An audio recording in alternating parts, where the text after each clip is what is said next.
people can figure it out. Hopefully.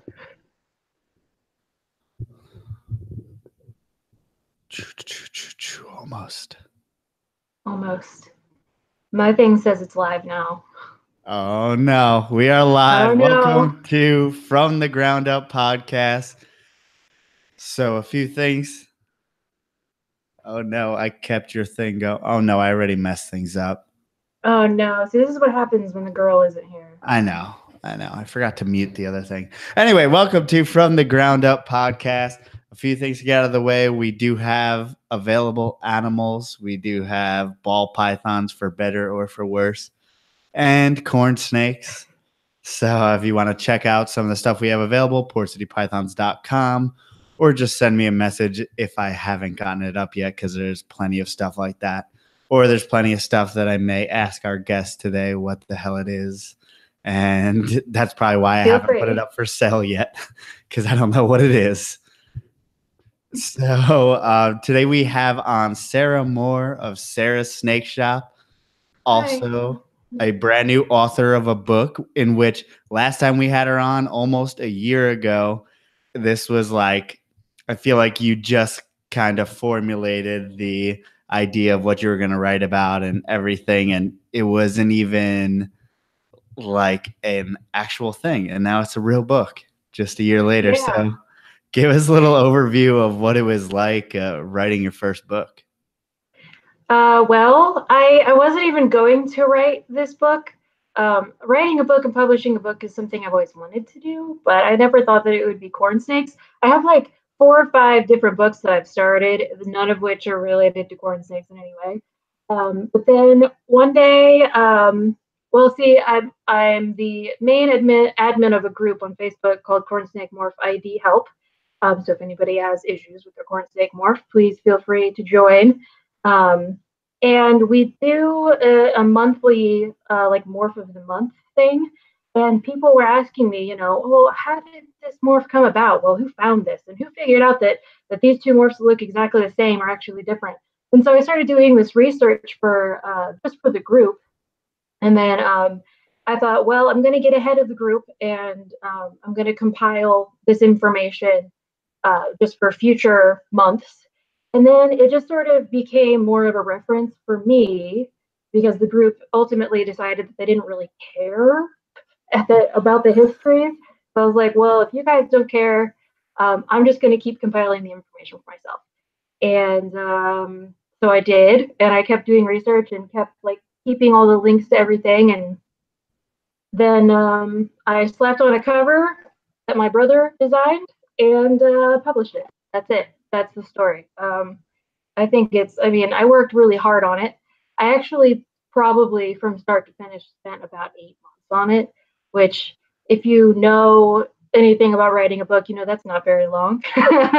From like starting to compile information to actually having a book published in like less than a year is almost record breaking, I think. But yeah, that's why I originally wrote it. I started writing it for the group and then continued writing it for myself. And then thought, well, somebody might want to buy this. So that's where it came in. And it's not super professionally bound. I know that it isn't because I bound it myself in my living room. So, I know that it seems a little like odd to most people because most people send it to a publisher and they only get 5% of the profit, and then they're happy with that. But I mean, who cares? Because it has such valuable information that obviously, as someone who needs to reach out to people all the time and to be on the podcast, it's not always easy getting in touch with people. So, like, how'd you go about getting in touch? And I mean, there's plenty of foreign people as well involved in cornsnake morphs and stuff like that. Or I'm sure there's people who have been deceased or people that you don't know where to get the information from. So how'd you go about getting in touch with everyone? Can you hear me? Getting in touch with everyone. A lot of it was the cornsnakes.com forum. Most of the information that's in this book is on there already. Like it was already there. All I had to do was search and copy and paste and put things in quotes. Like that's I want to say at least half of this book writing. And there were a lot of people that I tried to get a hold of who wouldn't respond because I think maybe they didn't take me seriously. It's like, hey, I'm a 27-year-old writing a Cornsnake book, and you've been in it longer than I've been alive. And hey, can I use this picture of yours? So they're like, oh, okay, I guess whatever. Or like, it'll never happen. And then it did, and I think that kind of surprised people. But a lot of it was just bothering people until they did what I wanted. Hey, can I use this picture? Hey, yes, thank you, bye. That was pretty much like my conversation with half the people in this book. So, I mean, like you said, there are some people who were deceased. So, I went rummaging through old magazines and I went rummaging through old books and pretty much just had to piece things together as I could.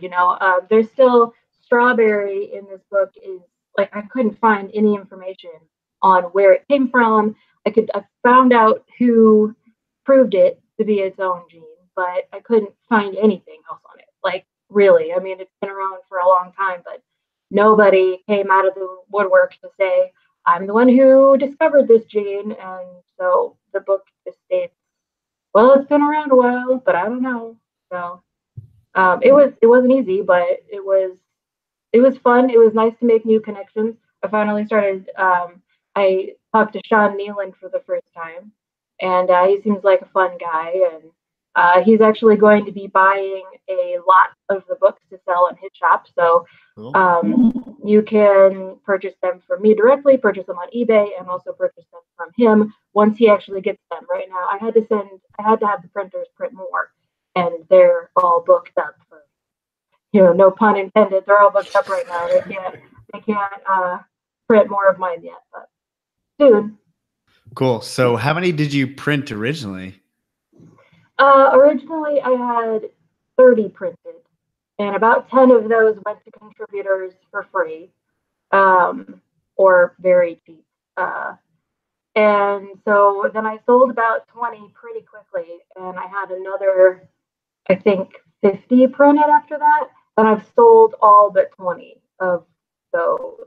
So I guess I've sold like 30, which like it's still not a whole lot, but I feel like it's a reasonable amount for what it is, Yeah, honestly, I wouldn't even expect as far as like obviously that sold out pretty quickly. And I mean, we are a subsect, obviously, of a small subsect. And then your book is detail oriented to the point where obviously you need to be semi-serious about it to get it. Mm-hmm. It's not like your pet owner's guide to keeping corn snakes or something.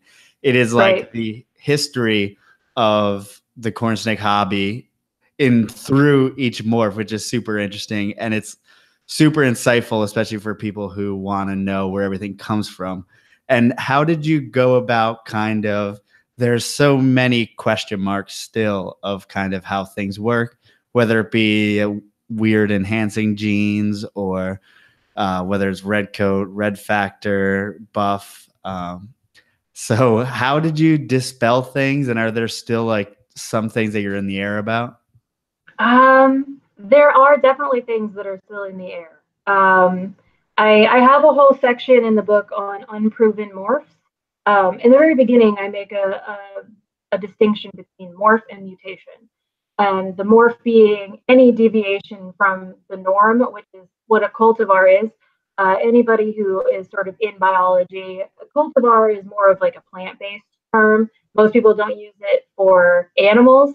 But, if you go out and you find, daisies, which are normally yellow, but then you find one that's like white instead, like that's a cultivar. Like that's something that's a deviation from the normal, which is what any morph is, whether it be, like an Aztec or whether it be an amel. Or, so basically whether it's a selectively bred thing or whether it's an actual gene mutation, they're both cultivars, they're both morphs. So differentiating between mutation and morph was the very first thing I wanted to make clear. And then I made this whole section on unproven morphs, like morphs that are not yet proven to be mutations, because we don't know. And surprisingly, I decided to put pied in there. I'm not sure if people were surprised by that or not, but I was looking up, I found as much information as I could on pied, and at the end of the day, no one really knows if pied is recessive or if it's selectively bred or both. I think most people would say it's recessive, but when you breed two pieds together and you get a bunch of babies that aren't pied, then kind of makes you wonder what's going on. So that's one thing that I did to sort of separate what we do know from what we don't know. We know that buff is a morph. We know that it's a mutation. Same with coffee. We don't know if they're the same or not. And we also don't know if they're the same as yellow jacket, which may or may not actually be a mutation. So it's separating all of it was basically like start with what you know and write about that, and then at least try to figure out what you don't know. Even if you don't know what you don't know, figure out what you don't know, maybe kind of. And then you write about that and you say, we don't know, but we think X, Y, and Z. And everything else is just sort of, I don't know. I mean, the second half of the book is basically an interview with Kathy about the history of keeping corn snakes. So that one was easy. That was actually on a different podcast, Corn on the Pod, which is no longer, happening, at least for now. And I got permission from both Donovan Winterberg, who had the podcast, and Kathy Love to transcribe that, because I feel like that's a very key part of Cornsnake history. I mean, you're going to get different stories from different people a little bit, things are going to be a little different, but Kathy's been in it since the beginning, and she was probably the perfect one to give the history. And so I feel like, especially for like the history book of corn snakes, I felt like that was really good. I don't know if I answered your question. Well, yeah, because the answer I think is always like we don't know, or it's a work in progress. And Yeah. there seems to be so many things that we thought were, things that were line bred that ended up being as a result of a mutation of some sort. Mm-hmm. So I That's guess where, like the red factor and the red coat came in, because everybody thought that they were selectively bred forms of strawberry morphs or hypomorphs. And all of a sudden one day, somebody figured out that, oh, there is no hypo in this. This is just red. And I think that, I mean, that was huge. I kind of remember when that happened almost. Like I remember things transitioning from this is a strawberry to no, this is just a really red hypo. So let's figure out what makes it red. And yeah, I don't know. in a way we still haven't disconnected any of those in a lot of ways. And there's still people calling things that are maybe confusing. I mean, should we call things as they are, or should we lump together and still use things like coral or like even I have a high red reverse Okatee, which is I think it's just a reverse Okatee red factor, but I'm not. And there's a big debate going on as far as coral and red factor and salmon and all those are concerned, where it's things. So let's say the term granite, which might be a bad example. We'll go with pewter since granite's already got a weird history. We'll go with pewter. Even if pewter didn't look like pewter, would we still call it pewter? That's sort of the question. And I would say no, because pewter was named so for the color, and also granite pewter, it kind of made sense. It was kind of funny. Call the anerimorphs plus diffuse very similar names. But it's a similar debate in the coral red factor thing, where some people are saying coral ghost is strawberry anery. That was the original name for this combination. That name should stay with the combination regardless of what color it is. And then there's the other side where people are saying, no, it's called a coral ghost because it's a pink ghost because coral is the color that shows through. So the name coral should stick with the color and not the morph. So that's kind of where the line is right now. Some people are on the, stick with the original morph name because that's the morph name. And then some people are, no, change the morph name to match the phenotype. So I think that's where, I feel like probably the old school breeders are the ones who are more likely to continue to call things coral when they don't actually have any pink coloration. And then the newer people to the hobby, I would say, like myself, are more apt to call things because that's what color it is. Historically speaking, I mean, it's already it's like it's muddled already, because coral was originally named for the pink color, but it was not thought to have. I mean, red factor wasn't even a thing back then.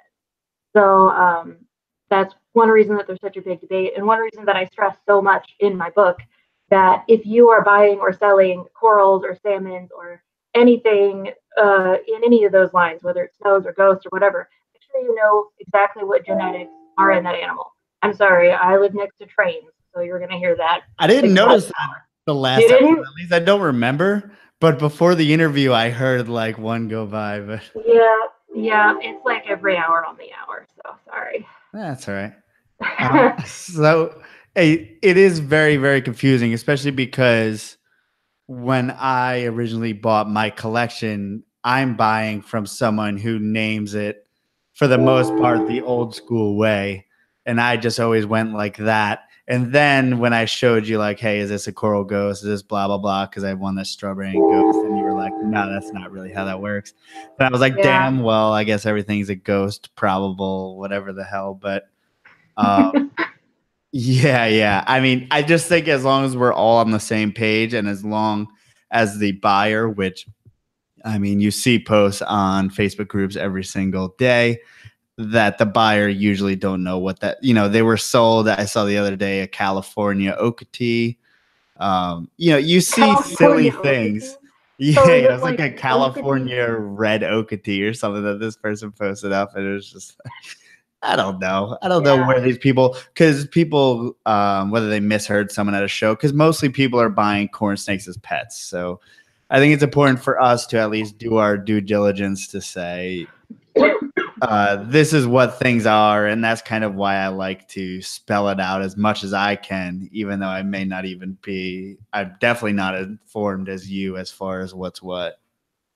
Well, and that's one reason that I really like that when you made your buff A-males, you actually call them buff A-males because orange, it's like all A-males are orange, and so it's nice to actually like have that clarification, especially, I mean, I would know what you were talking about, but who knows who's going to be buying from you? They may not know the difference between the color orange and the morph orange, which is part of the reason why I don't mind like lavender and caramel because those are base mutations, but I don't really like when combo mutations have like a color for a name because it's like, it's so, especially a color that a corn snake is all the time, it's like most every sun glow I've ever had is orange, so it's like, but it doesn't have that mutation. So it's very important to be clear and to understand, and especially as a buyer. I mean, because it's not that sellers are necessarily dishonest, it's that sellers have their own definition for things. And sometimes their definitions come from ignorance, like they just don't know what they have. They don't understand morphs. They're just like, oh, it looks orange, so I'm going to call it an orange snake. And then sometimes it is out of, trying to get more money by being deceitful. Usually those are the people, unfortunately, that buyers end up buying from. But I would say if you're a buyer, especially if you're a beginner and don't know what you're looking for or you don't understand morphs, make sure that the seller can back up their claims on what something is. I mean, if someone ever questioned whether or not my pewters were a pewter, I could send them a dozen photos from the internet, from other reputable breeders of pewters, and they look exactly the same. But if someone says, oh, I have a coral ghost, and it's just gray on gray, they can't back up their claim and say that they have a coral ghost, because any photo of a coral ghost is pink. It's like gray and pink. It's not gray and gray. So I think that's one of the most important things for buyers to look out for. Is just like I said, it's not necessarily that people are being deceitful on purpose. It's that either they don't know, or they're stuck to the old ways, or some of them are being deceitful. So it's just unfortunately, it's a seller's world, and the buyer's the one that has to be cautious, because it's so easy for sellers to just send out an animal and say,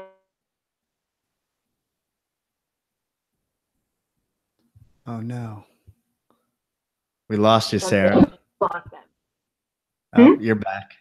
We lost you for a second. Oh man. So Okay. if you remember your last sentence.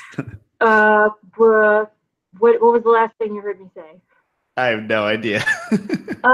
Okay. So it's a seller's world, and buyers need to be careful.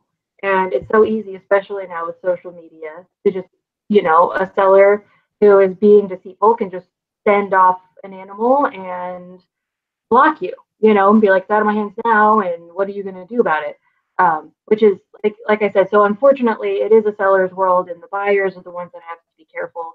I always, of course, encourage sellers to not be deceitful, but what are you going to do? It's hard to pick them out. Usually, they end up, picking themselves out in a way, but you don't know how much damage they're going to do before that happens. So, as a buyer, just make sure that you know what you're getting into. Is all I'm saying. All of that was just to say, be careful. Well, there's a lot of things that are called, I don't know, different things. That sounds like a stupid statement, but there's a lot of things that are called different things. But like we were talking about Miami Oketees, and I bred it back to my high red reverse Oketee. And then some people call that second generation, when the Miami Oketee goes back to an Oketee, calls it a buckskin. Or the reverse, I've heard them called high whites, like you mentioned. But I've heard it both ways. I don't know. I'm just gonna say it's a Miami Oketee to an Oketee to a high red Oketee, and now it has red factor in it, so it's all, you're pretty much fucked anyway. It's gonna be a cool looking snake, I think. I don't know. Yeah, you're gonna get some nice Oketees. I wouldn't call it like an F1 or an F2. If it anymore, like Oketee and Miami and all this, there's the locality, and then there's the phase, and then the locality is gonna look very different, usually a little bit more bland, where the phase is gonna be what we've line bred for generations that looks a certain way. And the Miami Oketee is just, a snake with thick borders and a white ground color, or a light gray ground color. And then breeding that back to an Oketee, you're probably just going to get more Oketee looking babies, especially with red factor. You're just, So and like you said, everybody's got their own definitions for stuff, especially when it comes to line breeding. You got some people who, you know, they will not call something an Oketee unless it is like a direct descendant from Oketee Park. But then you get people like me who are like, "Oh, this has thick borders, it's an Oketee." And that's why differentiating like Oketee phase versus Oketee locality is pretty important.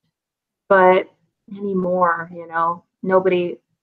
I think that fewer people care about that stuff now than they used to. Well, you'd be hard pressed, I think, for someone to give you a pure locale Oketee and have the information to back it up.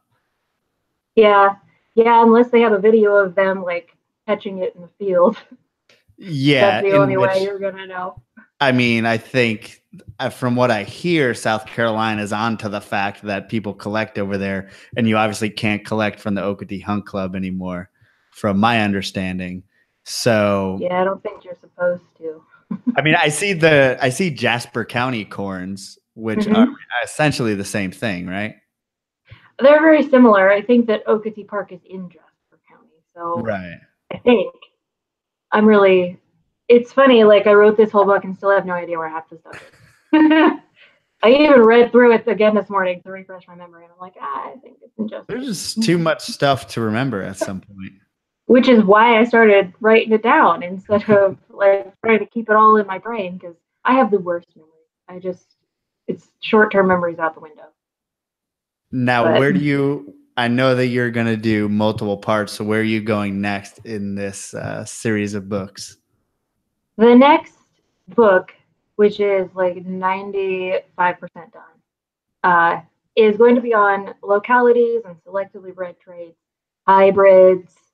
I feel like het markers is another thing that's going to be in there, like potentially. I mean, like there's a huge disclaimer at the very beginning of the het marker chapter, which is like het markers do not exist. Why are we talking about this? Because it's talked about. So here you go. Like I want people to have the to at least be educated enough to know what a het marker is supposed to be, even though it doesn't like technically exist. Because like if there's a marker for a het, then it's not a het. I mean, it is a het, but if there's a marker for it, then it's not recessive. Right. So but it's focused mostly on selectively bred stuff. Sun glows and like what makes a certain selectively bred trait. So like what makes a Miami a Miami? Well, aside from the fact that it's from the area of Miami, Florida, the silver or white ground color is essentially what we would say a Miami is. And like what makes an Okatee an Okatee. And I go through the difference between the phases and the localities. And I have a lot of different localities in there too that are not, I mean, they're localities but not phases. So the phases, in my opinion, are the selective bred versions that we have created, where the localities are, you go to Miami, you catch it, this is what it looks like. And they're so variable. The localities are so variable. I mean, you can go to Jasper County and you can catch a corn snake that looks like a Miami. So I mean, there isn't a whole lot of a reason to include too many localities, since we don't really work specifically with localities, we work with phases. But there's a whole chapter on the differences between the two and what makes each one what it is. And then there's also a chapter on selectively bred traits in certain morphs or mutations. So, like sun glows and vanishing stripes and things like that require a mutation to be what they are. So there's a whole chapter on that. And then I go through a chapter with a bunch of hybrids. And there's also a chapter on what I think we could see in the future of corn snakes that I think would be really cool. And I mean, it's obviously very subjective. It's not something that is true. Like what makes a Miami a Miami? It's like, well, I think it'd be cool if we see this. And maybe somebody could start working on that. Maybe I could inspire somebody to work on that, because I'm probably not going to work on all the stuff that I mentioned. So, but yeah, that's where book number 2 was going to go. Book number 3, my goal is to work on some combination mutations, but it's gonna be a beast to take on. The second book, I think pretty much the first book is the only history book I think I'm gonna do. Everything else is gonna be just facts that aren't necessarily historical facts. I mean, this goes over like, this person found this mutation on this island on this date, and this is who proved it to be recessive or whatever. The second book is just going to be, this is what this is, this is what makes it what it is, this is how to get it if you want to get it. It's not necessarily a history book. And I don't think I could possibly make book number 3 about the combination mutations a history book either. I think I'm going to have to make that just like a plain facts book, because that's so many combinations. And I don't know how many I'm really going to put in there. Like, it's just sort of a dream that it may or may not become reality on my own. I may have to bring in some help for that one. It's a book that you'd have to publish. You'd have to put out a new version every year to even keep up. Yeah, which is what Chuck Fritzl was trying to do there for a while, and then he gave up. Which is kind of why one reason I wrote this book is because there is a void there that people wanted to be filled, that Chuck was filling for a long time. This keeping track of all the morphs and who was proving what, and then he threw in the towel. I don't want to say he threw in the towel because honestly, I mean, he got married, he had kids, he has a life, you know, like you Right. can't do all this stuff if you have a life, which I don't have, obviously. So, so it was, you know, I think it was important to write it, to update something, especially for the base mutations. But I don't know how the combination mutation book is even going to go. I don't know if it's going to be something like Chuck's, where you get, you know, a small portion each year of something new, or if it's just going to be, here's what's out there now, you figure it out from here on, because I'm not going to keep track. I don't know. We'll see. Life Even is that will busy. be a book of biblical size and proportions. Yeah. With what, over 700 morphs now? Oh no. Jeez. Yeah, Is I it think that I got many? on Ian's Vivarium. Yeah, I think I got on Ian's Vivarium the other day, and they finally crossed 700 morphs. It's like 700. That's disgusting. I know. There's no way in the world that I'm going to be able to like actually probably write the whole thing, and certainly not the history. Like I'm not going to know who came up with the first striped motley Tessera ghost amel something. So like I don't know. I'm not going to be able to find that. I don't know who made that first, but you know, it may just be a double mutation. Like it may just be, you know, I don't know how many. What is 30? I don't even know how you calculate that. Like 30 times 30, is that how many double mutations there are? There's a I lot. don't know. I don't. I don't know either. There's 30 base mutations. And so, at least for now, until some other ones in here like Halo or Peach become proven, um, yeah, I don't know. But that's a lot of combination mutations. And I don't know. I'm certainly not going to be able to find the history of all of them. But it would be nice to like have a book of morphs that at least displays like one of each of the major things, the common things. Like probably the uncommon things aren't going to be in there, like Het Tessera Anery, you know, or not Het Tessera, Het Palmetto Anery, which looks like a ghost. Probably that's not going to be in the book because like, who cares? I guess I don't know. Well, I mean, it's true though. Like, who really cares about what Anery Het Tessera, or why do I keep saying Tessera? Het Palmetto looks like. And I mean, somebody does. People who are breeding palmettos care about that. They want to know if their Anery is Het Palmetto or not. But I mean, are they going for an Anery Het Palmetto, or Yeah, do they want an Anery exactly. Palmetto? I mean, it's a Yeah, stepping stone for better or right. for And so, worse. exactly. So it's like, at what point do I draw the line of trying to put all these combination words in there? And there's some that I'm sure don't even exist. You know, like I'm trying to think like micro scale tessera. Probably, I mean, I don't think it exists right now. So I'm not going to put that in the book. You know, or I don't know. We'll see. We'll see. I've There also, was go ahead.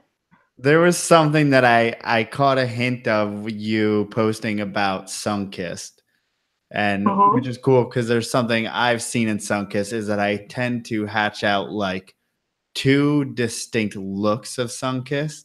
I don't know if you know what I'm talking about, but if you do, kind of elaborate your thoughts on it. Are you talking about the like hypo sun kiss versus like the not really hypo sun kiss? Is I that the have ones distinction that you're come making? out very wishy-washy, and then I have ones that will come out with bold patterning. Yeah. I don't know if you know what I mean. Yeah, I think I do. I haven't hatched a whole lot of sun kiss myself. I actually hatched my first sun kiss this year, and it was an accident. I didn't even know that Okay, there I was saw you sun post kiss a in the bunch of line. Sunkissed, but Yeah, I'm trying to help out some friends too. So when they have established babies, they're like, "Hey, Sarah, can you sell these for me?" So I do. I mean, you know, it's sort of not it's not really obvious, but I mean, if somebody asks me, I'm not going to say, yes, I produced this, absolutely. You know, if somebody says, hey, so I heard you just hatched your first sun kiss this year, what about the one I bought last year? I'd be like, I didn't produce that, I'm sorry. I mean, and people want a snake for me, but it's like they want a snake for me, not for the snake. Does that make sense? Like they want a snake for me because they know that I'm a decent like breeder and raiser, and they understand like they're going to get good customer service with me and stuff like that. But it's not, I don't think it's necessarily like I must have a baby from a snake that you own, you know. I don't. I don't know. If I mean, if it really does like hurt somebody's feelings, then I'm sorry. But anyway, Sunkissed. Um, Sunkissed are weird. A friend of mine, Laura Nicole, on Facebook, she said, if it's broken, it's Sunkissed. So that's pretty much. I mean, Sunkissed is just so variable that it's hard to know. You know, some of them do come out with these really pristine, perfect, beautiful, like crisp patterns, and then the next egg that hatches, it's like you don't even know what's going on. It's like there's patterns all over the place, and colors don't make sense, and like you don't even know. And it almost makes you question like which one is a sun. Are they both? Are they the same thing? I had that happen in like the first two Sunkissed that I had this year. There was only two in the same clutch, and one of the first one that came out did have that like perfect, beautiful, just straight up pattern. And the other one, like it just had this weird, like muddy digital look to it. It was super weird. And I don't know. I don't know if there's something about that. I don't know if you can line breed Sunkissed for one or the other, but they are really weird. Sunkissed is probably one of the weirdest morphs. And I mean, not to mention what I mentioned earlier is that some Sunkissed hatch out and they just look like normals with funky pattern. Like they don't look like a hypotype. And I was asking this question a little while ago on Facebook, like, is that some sort of gene that like causes, you know, Sunkissed to look normal, or is it just a natural variation? Like it's hard to say that, oh, we have a hypotype, but its natural variation is to not be a hypotype. You know, like that it just seems very strange, but I've seen it happen before. You know, I've had ultramels that looked like normals. They just were dark, you know? So I don't I know. have a Did that lot answer of your those. question? Yeah. Yeah. Yeah, I think there's just, but I mean, Ultramel makes more sense to me that there's going to be more variation because of obvious hybridization. But I mean, I don't want to open that on Sunkissed, but I mean, we could talk Right. about that elsewhere. Um, so, Well, in Sunkissed, I believe Kathy loves uh story. I mean, I don't think that she'd was lie it to the a public. pet store animal though? Is that what the No, story is, or she went and caught um some Okeetees from Okatee Park, and or I think she said Jasper County, which I'm not sure if she specifically got them from Okatee Park, but she got them from Jasper County, and she had been line breeding them for a long time. And she said that all of a sudden, like she just started getting these weird hypos, and she thought that they were just hypomelanistic, but it turns out that they were not. You know, they were a different strain. They were Sunkissed, and along with Sunkissed also came Stargazer, which is why most people test their Sunkissed for Stargazer. But it's mostly been bred out now. I don't know a whole lot of people who have had a Sunkissed and ended up testing positive for Stargazer. Like some people purposely produce Stargazers so that they can test their animals, or other people can test their animals for it. But aside from those lines of Stargazer, I don't think that it doesn't pop up very often. Is what I'm saying anymore. I don't know how common it was before, but right? And that was thought to be its own recessive gene that kind of latched on, correct?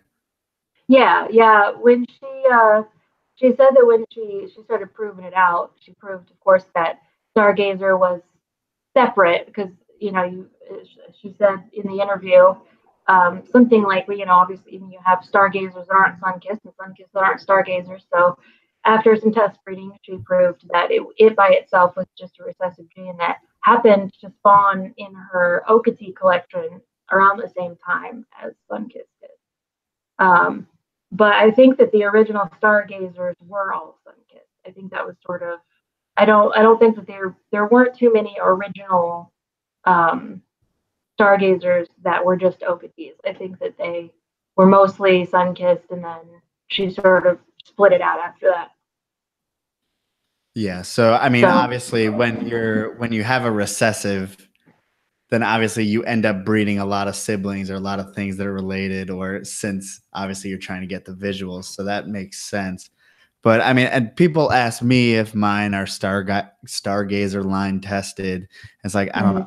I breed honey to honey, which are both Sunkissed, and I haven't seen any symptoms of anything in 2 generations. So what does that tell you? I mean, I would think that that means that they're stargazer free, just judging by my odds. But yeah, at least one of the parents is probably stargazer free.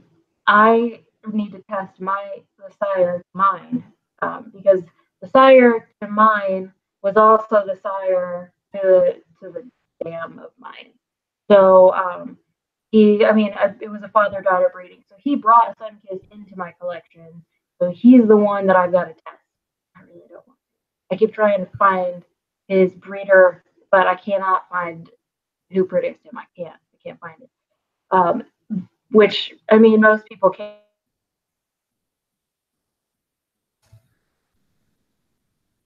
Where I got this snake, I worked there, and it's a very small, like locally owned place.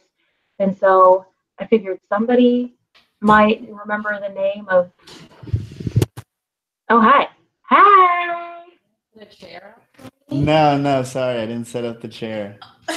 I know. I don't know where it is. I was in a hurry. All right, we'll see you later.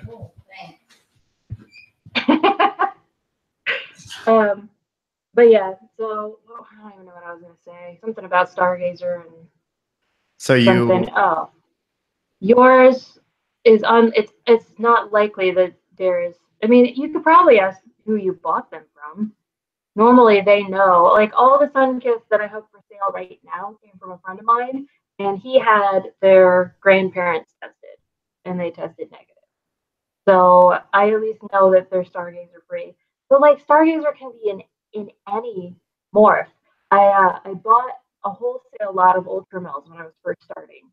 I don't know, almost 10 years ago, and one of them in there was a stargazer, and so I had to do something because they were all siblings, and so I ended up selling them to friends as pets and told them that there was a possibility that they had this problem and that they shouldn't be bred. And to my knowledge, I mean, I tried to keep them all close to home, people that I contact somewhat frequently. And to my knowledge so far, and like I said, it's been almost 10 years, none of them have tried to breed them. So that's what's important. But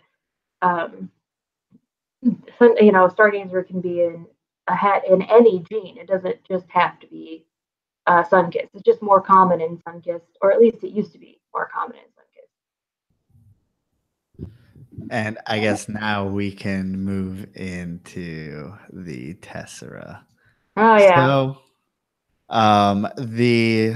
basically, if anyone reads your book, you have the story of the Tessera in there, right? It was.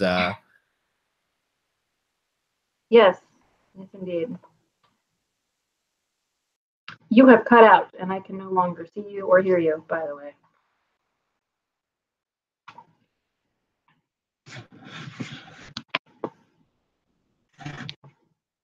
Hello? I can't see you. I can see you, but you're stuck. You're not even buffering. Okay. See, Melissa was the one who was supposed to make things work, not sign us off. But we're back. I don't know. But where were you before we disappeared? I was saying, why, yes, I have the book with the Tessera information right here. So I like to give people the benefit of the doubt. I like to believe them when they speak to me.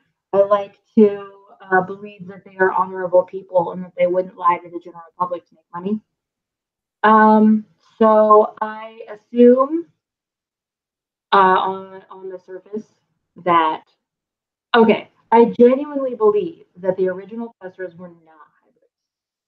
I genuinely believe, or at least that the breeder, producer, whatever, believed wholeheartedly that they weren't. So in that respect, I believe the original Tesseras. I believe the story 100%. I do think, however, now, since Tessera looks so similar to the Cal King Newport gene, that I think that a lot of potentially not so honest hybrid breeders out there have started to produce these cow king corn hybrids with the Newport gene and actually sell them as pure corns, which are Tessera. So I do believe the original story. I also believe that a lot of them in the hobby today are probably hybrids, and it's just because of the look. That's it. It's just because the pattern is passed on in a very similar way. I wouldn't. I don't even think it's the same way. I think, from what I understand, is um, Tessera is incomplete dominant, and I don't remember. I think Newport, I mean, they're both a form of dominance, but one of them can have a super form and the other one can't, or something like that.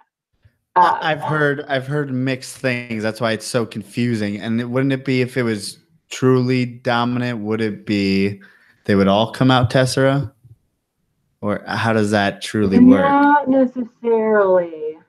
Um, I haven't bred California Kings enough to really talk about that portion of it uh, with a whole lot of confidence.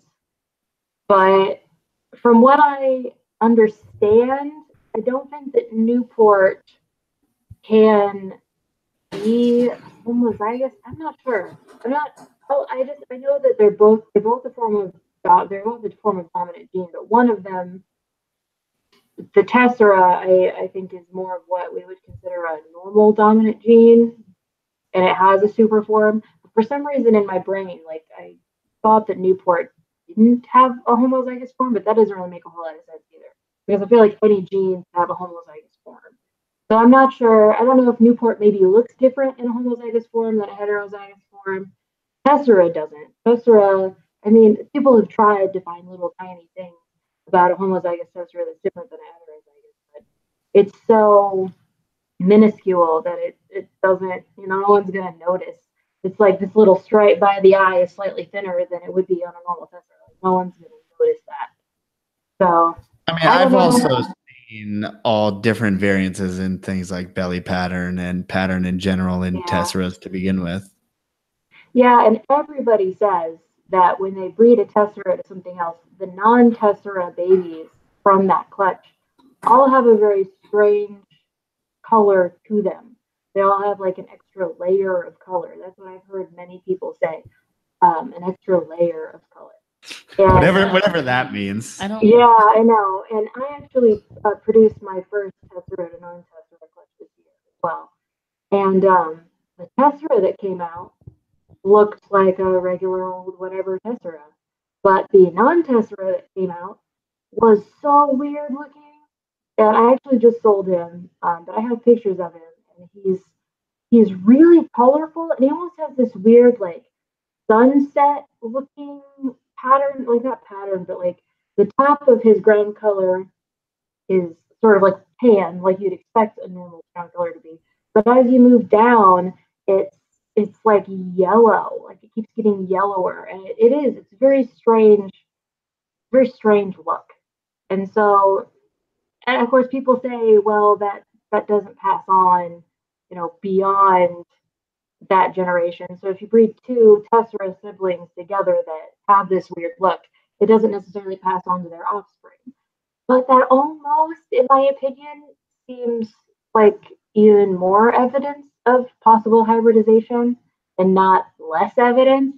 I mean, they're like, oh well, it doesn't stick around into the next generation. I'm like, yeah, but if it was a thing, that was a corn snake thing, it probably would pass on at least to some of the offspring.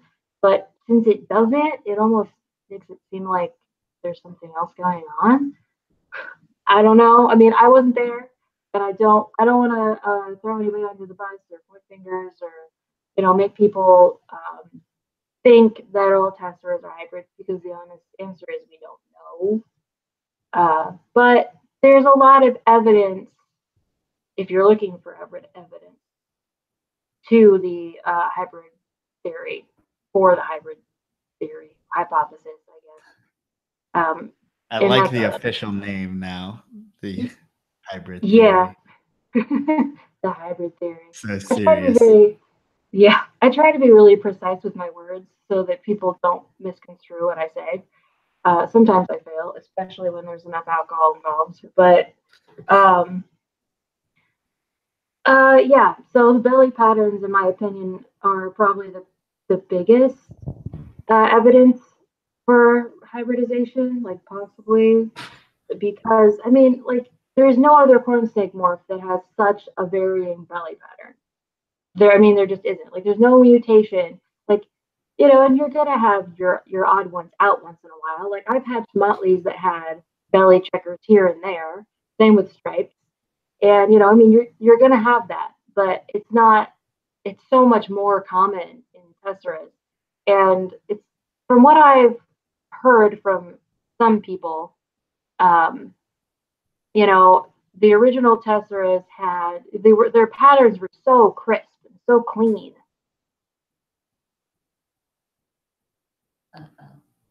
It's just a pause. We've done this a couple times. She It's always comes so back. hard. There you go. Oh, there she is. You said the patterns were so crisp and so clean in the first generation of Tesseras. So clean. They were. I don't know why that glitches out like that, but they were so crisp and so clean. But the further we went away from the original trio, the less like clean the pattern seems to be. I mean, it's hard. You're hard pressed to find a Tessera that has such a nice, clean pattern anymore. And it's hard. It's hard to say. Like it doesn't matter how much you breed stripes, unless you're like trying to breed for, vanishing or a cube or whatever. Like a stripe looks like a stripe, and sometimes you're gonna get these weird little things like a cube. But most of the time, a stripe looks like a stripe. But like when tesseras stop looking like tesseras, then what do we really have? And I've seen a lot of tesseras that don't even look like tesseras. They almost just their pattern is just all over the place. To the point of like you don't even know what morph they are.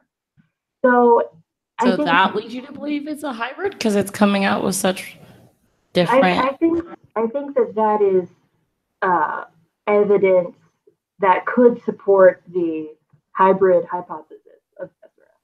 I think that the belly pattern is a big one because I mean, no corn snake has a completely black belly, but it does have a completely black belly? King snakes, California king snakes. And so it's like, and I've seen Newport jungles, which is the cross, the first cross between a corn and a king, cow king, and they have completely black bellies. And so and I've had second generations, I've had F2s that you couldn't tell the difference between them and corn snakes. Like you couldn't tell.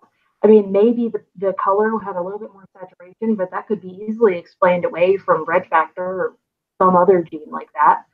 I don't necessarily, like I said, I don't think that the original Tesseras were hybrids, but I think a lot of the Tesseras in the hobby now could very well be hybrids because I think that hybrid breeders have sort of taken the liberty of making new Tesseras out of the Cal King cross. I mean, I'm sure in the beginning there was economic upside to doing that, but I feel that I don't know. There's just too many signals that could get crossed with a fauna classified ad or king snake ad, whatever it is. That I think the original was a miscommunication and not purposefully sold as a pure corn. But I mean, maybe from what I heard, I mean, it wasn't necessarily like it was a large corn snake breeder who posted the first one up for sale. I don't know if you heard something different, but I had heard that it was just kind of your run of the mill ad from a random person. And therefore, I think it's easy that someone would get a jungle corn and then say, oh, yeah, I have these corn snakes, and then say corn snakes for sale. And then someone's like, oh, shit, this person's an idiot. This is something new, and buy them and then turn it into Tessera. I don't know what you heard as far as like the origin of the Tessera and that ad and who posted that ad. I don't know. Can we find them? Are they dead? Are they still alive? I don't know who posted the original ad. Someone does. but I don't. Ooh. And there's a reason that no one knows, which is just more potential evidence to the hybrid hypothesis. Collusion. Like, who was this person? And Russia. here's the thing. Russia. Always blame Russia. Hashtag blame Russia. Here's the thing that gets me about that whole Tessera thing. Why would Don Soderbergh want one? Why? I mean, Don, the king of Cornsnakes, he wanted a stripe. Like, I don't understand why he would want it. I don't understand why anyone would think to give it to him. The story is so and so wanted to purchase these random trio of corn snakes off this ad, but they couldn't actually receive it, so these other people received it. And then they found out that it was 2 males and a female, and then they just thought that Don Soderbergh might actually like to have the other male, and so gave it to him. And some of the names are in here. I'm probably not gonna. Yeah, okay, so 2007, Graham Cridlow asked KJ LaRue, I don't know how to pronounce that last name, the Order 1.2 trio of striped motleys that were advertised on a popular online classified site. This is a quote from Don Soderbergh, by the way. This is not something that I wrote. This is Don, putting this on his website. When they arrived, KJ discovered that they constituted 2.1 reverse trio, 2 males and 1 female, instead of the advertised 1.2, 1 male, 2 females. AK and Casey recommended that Graham get the extra male to me, and that's what Graham did. So I don't understand why anyone would think, hey, the king of cornsnakes might want this motley that we found online. Unless it was something different. Unless they knew that something else was going on. And just the way that the whole thing went down, it seems very shady. I don't know anything about Graham Cridlow. I've never spoken to him. I think he was on Facebook for a little while. He came on he was on a Tessera discussion about hybrid and about it potentially being a hybrid. And he swore up and down that this wasn't a hybrid and everybody needs to stop saying this stuff. But at the end of the day, if he bought it from some random dude on the internet, how does he even know? And no one is really revealing who the seller was or who the original producer was.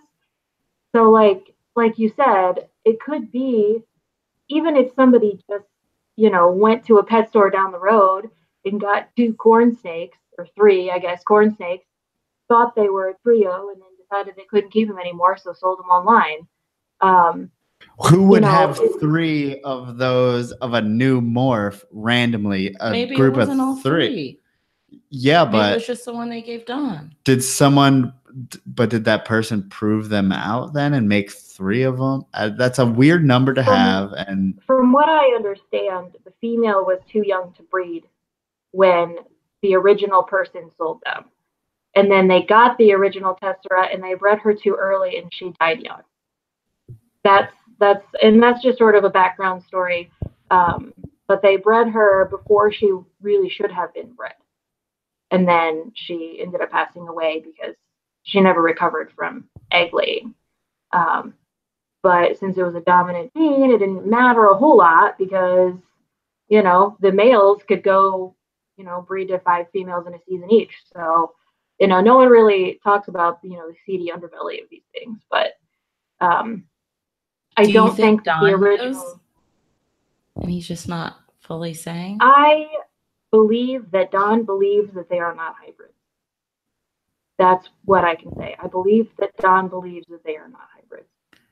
Do I believe that Don knows they are not hybrids? I don't think anyone knows. right. The But definition. He's the closest. But there's no way of He's saying. the closest to the original source we can get. Pretty much, as far as I know. I mean, as a philosophy major, I don't know if you understand my church, but as someone who majored in philosophy, the definition of knowledge is a justified true belief, which essentially means that you can't know something unless it has been proven to be true and that you believe it, and it's justified in reality. And since we can't go back in time and figure any of this out, we can't know anything. We can't justify anything. We can believe whatever we want, but I could believe the sky is green, and that doesn't mean that it's right. It doesn't mean that I know that. It's not knowledge, it's just a belief. So I believe that Don believes that they are true. They are true, like pure snakes, corns. I believe that no one knows except the original producer of said snakes, and we don't know who that is. Okay. So, but I also believe that a lot of the Tesseras now are hybrids because of the hybrid breeders taking advantage of the look of Tessera versus Newport. And I've seen a few unfortunate people who have hatched some very, very king snake looking Tesseras lately, and not even Tesseras, just like a friend of mine bred two Tesseras together, and one of them is literally black and white and banded. Like it looks almost exactly like a Calico. Yeah, it looks almost exactly 50-50 with a little bit of yellow in there, but that just makes it look like a banana cow king. I mean. And I think that we know as cornsnake breeders, getting white in a corn snake is pretty much impossible, especially white and black is something that we haven't been able to achieve in like 40 years of captive breeding. Right. So, yeah, we get close with like the dark gray, like the red coat anery kind of stuff. Excuse me, but we don't get that like black on white, or especially black on yellow, which these babies that I saw from this person's clutch were black with like a white with just a tinge of yellow ground color. And I'm like, and especially like a lot of the babies in that clutch had these really weird head stamps that like were super small and kind of misshapen, and they looked a lot like, I mean, I've owned Cali Kings. I haven't bred them because I ended up hating them with a fiery passion that burns deep within my soul. Okay. But I owned them. They eat everything. They'll eat me, they'll eat my cat, they'll eat whatever is in front of them. I just don't like them. But I've seen what they look like. I know what their head patterns look like. I know what their body type is. I know what their head shape is. I know what colors they have. And so when I look at a corn snake that has all of those aspects, but they just look a little bit more corn, I'm like, you look like a jungle. Like you don't look like just like a Tessera corn snake. And so it's just like I said, it's not necessarily that hybrids or Tesseras are hybrids. It's that I think that there are a lot of hybrids out there that are being sold as Tessera. and now I guess the question is, does it really matter? Because we're all just breeding for cool looking snakes anyway.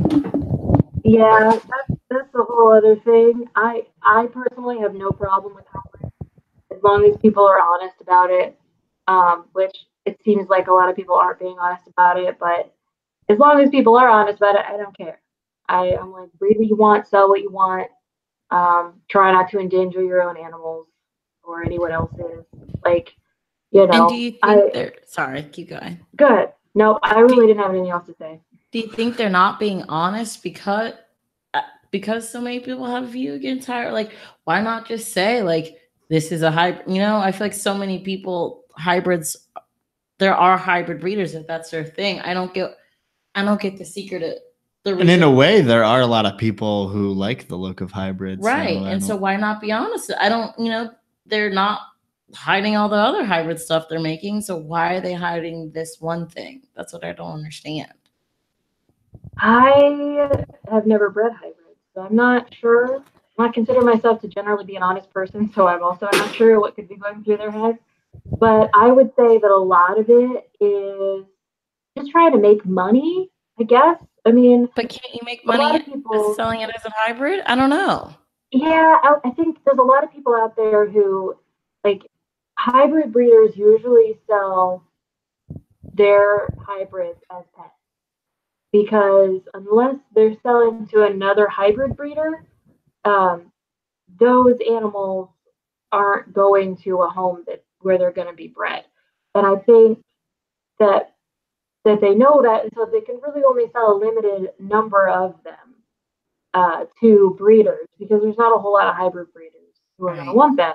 And so if you have a gene that you can integrate into a different species that's very popular, and people buy them as pets and breeders and show sake. That big market, right? Yeah, it increases their market substantially, and it makes it easier to sell. And it's also, I think it's this weird little, like, when you're kids and you're keeping a secret from mom and dad, like that. It's just this fun little thing. Like, well, we all know that this is what this is, but you'll never know, And so it's not only that it's making them more money to call them corn snakes, because the corn snake market is so much larger, I think, than most other markets, the hybrid market especially, hybrid colubrid market especially. But it's also this little thing that they can say, we know more than you, but we're not going to tell you that we know more, because then our reputation is growing. So yeah, I don't know. I think it's maybe a mixture of that. And of course, it could be that none of this is true. We're making this entire thing up, and everything was pure from the beginning, and like I said, I don't know what the motivation would be other than increasing your market, increasing, people that you're going to sell to. And, especially since Tessera there for a while was selling for such a higher price than like the Newport Cow King. I guess money could be a big factor in that, at least in the beginning it was. Now you can find a Tessera for $50, but 5 years ago they were $500, so it could be that back then people kind of caught on and they created their hybrids and sold them, and now here we are with like some that are hybrids and some that might not be, and I don't know. That's so weird. Oh my gosh. Okay. Well, let's talk, I guess, more in the vein of what we've... For changing subjects, and I can ask my question. Okay, go for it. Yeah. Also, what do you mean in the vein? That was also a weird... I don't know. Keep on going. Roll with I've it. never heard that, in the vein. Okay. It's this a is thing. just offhand question. Do you feel like ball python morphs are less or more confusing than corn snake morphs? I think they're less, in my opinion. I feel like corn snakes are the most confusing, like, because they've been being bred for too long. I didn't think that till like recently, but like recently I just feel like I think I know something, and then I'm so confused, and I feel like it has to be worse than ball pythons, but I don't know a whole lot about ball pythons. I know of a few different genes, and I know which ones of the ones that I know of are recessive, and which ones are dominant, and which ones are incomplete dominant. But honestly, like, I would have to get into learning those more before I could really say either way. I would think that they would be more difficult because of the same problem that we're having in corn snakes with buff and puffy. You get two like dominant or incomplete dominant genes that look almost exactly the same. You can't hardly test them against each other. And there's so many more dominant and incomplete dominant mutations in ball pythons than there are in corn snakes. I feel like that aspect of it might make it more confusing. But on the other hand, I feel like ball python morphs are often labeled a little more straightforward. I agree. I feel like it's a cinnamon because it looks like cinnamon, where we have a terrazzo. What the heck is that? We don't know. It's like we don't know what that is. So in the naming respect, I do think that probably ball python morphs are a little easier. But as far as like being a breeder, I can't imagine that. I can't. Like, I understand very few, and like I understand how they work, but I couldn't look at something and be like, oh, that's a clown spider fire something. Like, I don't know what that is. Right. I feel like it's my question. Shh. Okay. Your statement's probably smarter than mine, but I feel like ball python morphs do get crazy in their naming also, because there's the like what the fuck is inchy, and like all those other spider clown whatever they get weird. But with corns, I just feel like there's too many things that are so similar, and that like I just feel like it's changed. Like I don't know, like oh wait, no, that's not a red factor. It's now this factor, but then it's okay. like Well, that's why I wanted to like- say what I was going to say is that corn snakes are very polymorphic, or they're very variable in different phases, whether it's from New Jersey to the Keys. There's animals that look different and the same all throughout that whole range. Ball pythons are pretty much always black and brown in the wild. There's not much difference from locale to locale, anything like that. So when there's a mutation or a train, there's just there's a train. Yes, I live right by a train track. It's like right outside my door. Okay. So like a mutation is pretty much always a mutation. Or like Sarah was talking about before, like we have morphs or things that are line bred, or what she considered, I guess, a cultivar is what you said. But just basically something that we've bred out for a certain look. And I don't feel ball pythons are pretty much mostly just mutations on mutations. And that's what makes it so, because what is it? Isn't Sunkissed just a line bred thing? No. That's Sunglow. Sunglow is just right. Yep. That's a whole other thing. I'm like, how do you have so like we have Sunkissed, Sunrise, Sunglow, and Tequila Sunrise. And they're all different things. Why are we doing this to ourselves? I don't know. Right. Like Sunkissed, okay, fine. Sunkissed was one of the first mutations with the word sun in it. But then we had Sunglow. I'm like, why do we have Sunglow? You want to know why we have Sunglow? We have Sunglow because there were Sunglow, either ball pythons or red-tailed boas. And then like, oh, this kind of looks like that morph of that snake, so we'll just call it the same thing. Why? There's so many other things you could call I thought they both came from Kathy. Sunglow, I think, actually originated in Don's collection. I think. Okay. Because he had his line of Sunglows, which basically were just A-males with no white.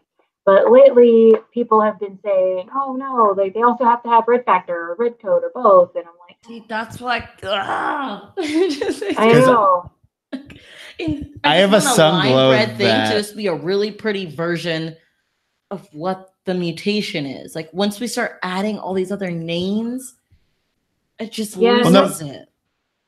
Like I have a Sunglow Tessera that I wouldn't consider Sunglow in the way of it being low white, but it's very red. And I think it was labeled Sunglow Tessera because it was very red instead of the fact that it was lacking white. So I think it's actually a red factor. Yeah. A-male Tessera. Yeah, it probably should be like if it has any white on the top, it's not a Sunglow. Like that's sort of like the basic Tessera form. It should be totally gone at that point. Yeah. Yeah, it is very strange. And that's a good point with ball pythons versus corn snakes, because there's really no locality of ball python. But there's like 5 or 6 like sort of main locality / phases of corn snakes. So I mean obviously there's there's Miami and Okatee and Keys. Those are the 3 that have like distinct looks and are all very different looking from each other. And then of course there's Alabama, which isn't that special looking to me. I don't even know those. Okay. And that's going to be in my second book. All of these are going to be covered in book number. And some people even like your more northern species that are pretty much brown looking. Like what? What is it called? I've seen the Kentucky ones, like what Ryan was talking about, who we had on. A lot of ones that are very brown base color, or like things like the Alabama seem to be a little bit more reddish, but obviously the Miami and the Okatee being the big ones. Yeah, and Keys to me is another big one just because it's so different looking. And so different looking that it was considered a separate subspecies at one point, right? Or is it still? Yeah. No, not anymore. It used to be considered, what is it? This was back before Pantheropus. It was Alepe rosica or something. Alepe guttata rosica, I think is what the species name used to be, or like the subspecies name. But they are genetically like the same. You know, I mean, they're not any different. And I have a feeling that the Slowinski's Slowinskii is going to be integrated. I mean, I have a pair of Slowinski corn hybrids that I got from a friend of mine. And people are trying to produce like Silver Queen corn snakes. Not Silver Queen. What is that? Silver leaf corn snakes. And I'm like, they're not going to be corn snakes. Like, I don't know. It's that same weird like hybrid thing. Like, what really makes a hybrid anyway? You know? I mean, we have all these Emorii crosses, these Great Plains crosses, but Great Plains rats weren't even considered a different species until like the mid 1990s. So it's like, at what? I mean, what are we doing? You know, why? Like, what is a hybrid? I don't even know anymore.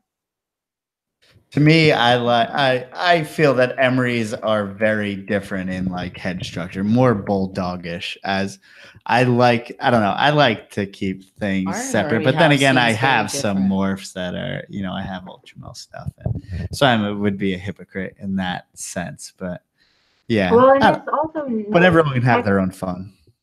There's no technical proof either that ultras are hybrids, but the person who produced them originally didn't keep any track of what he was breeding. He just threw things together and whatever produced. And he's like, oh, this looks different. It also kind of looks like a corn snake. And then it turned out to be its own gene. And they're like, we don't know where it came from. Could it come from this hybrid over here? Could it come from this pure thing over here? Could have been a wild caught. We don't know. So, like, generally speaking, people say that it's a hybrid because, I mean, people tend to not be super wishy-washy unless there's weird stuff going on, you know? So, like, but we still don't know. And there are some people that say absolutely it's a hybrid, like there's no question, like look at the frosting and look at the variability. And then there's some people who say, no, I've bred this for, 2 decades now and it acts like a normal corn snake morph. So I mean, I don't know. But yeah, I agree that Emorii they look different, and I think Slowinskii look different too. I think Slowinskii look more like Emorii than they do corns almost. But they're almost Slowinskii kind of look like a root beer to me. They look like a cross. They look like the cross. I feel they look like an intergrade of both. So maybe that's all it is. I don't know. I mean, I think that's what they thought it was for a while because those areas kind of overlap as far as because they're in like East Texas and Louisiana, so to where you may have some emery and corn snakes crossing in the wild potentially. So that's I don't know. Yeah, and like the Mississippi corn snake is also very brown and looks very Slowinski-ish. So, I mean, the further west you go for corn snakes, the more Slowinski-ish looking they look. And so, then they eventually turn into Emerys completely. Yeah, or Emery. Sorry, that's Emery, not Slowinski. Yeah. So, yeah, I don't know. Yeah. I mean, that's not up to us to decide. But I think as long as you, call things what they are. But you had mentioned a little bit before of like, where things are going, or at least where you want things to go, corn snake wise. And oh yeah, like in book number 2, I just sort of came up with a lot of different ideas that people could aim for with corn snakes, and because I think that there's a lot of potential with selective breeding that we haven't really tapped into. I mean, Kathy Love mentioned in the interview that I transcribed for this book that a hypermelanistic corn is possible without a gene mutation. It's possible to continually bred the darker and darker corn snakes, and after a few generations, you're going to have a very dark hypermelanistic corn.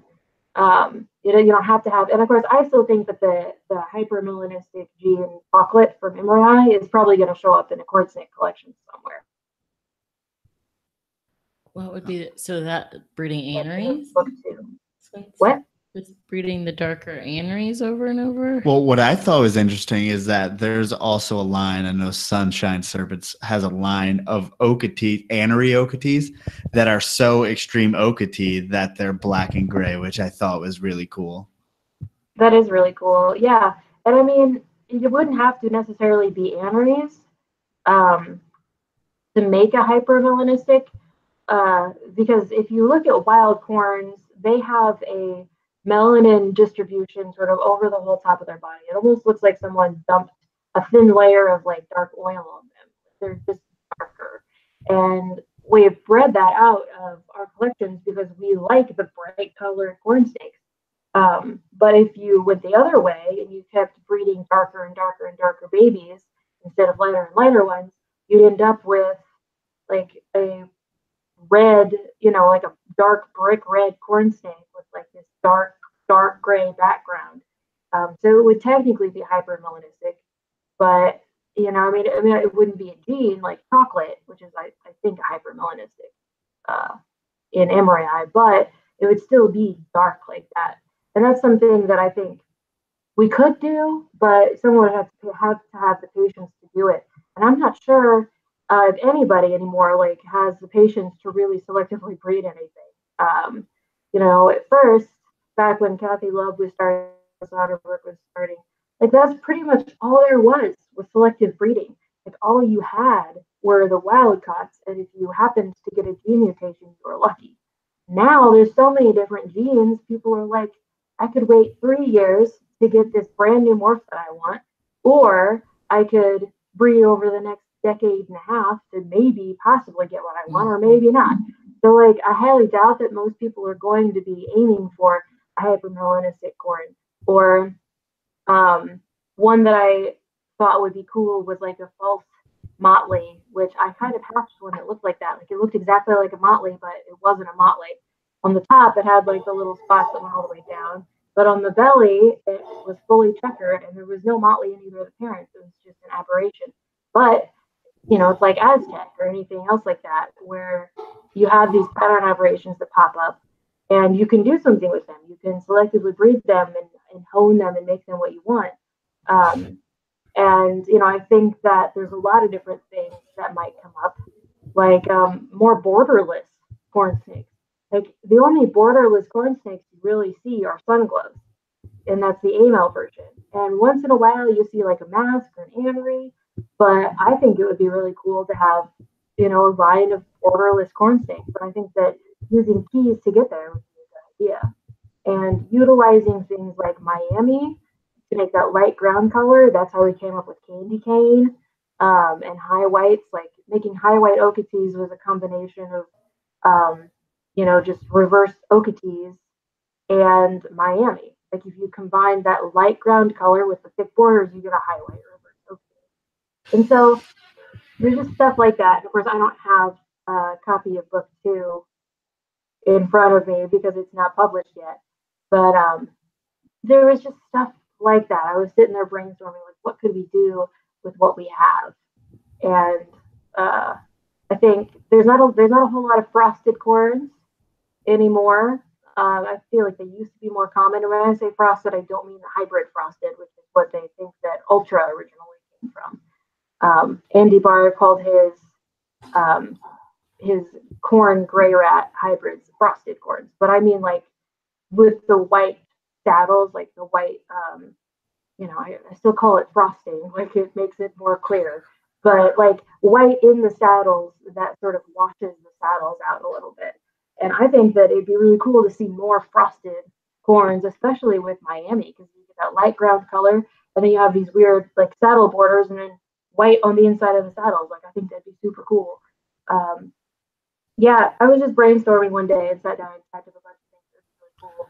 And I don't remember what most of them are now, but something that really like opened my eyes in that respect is Walter's Sunkissed Miamis.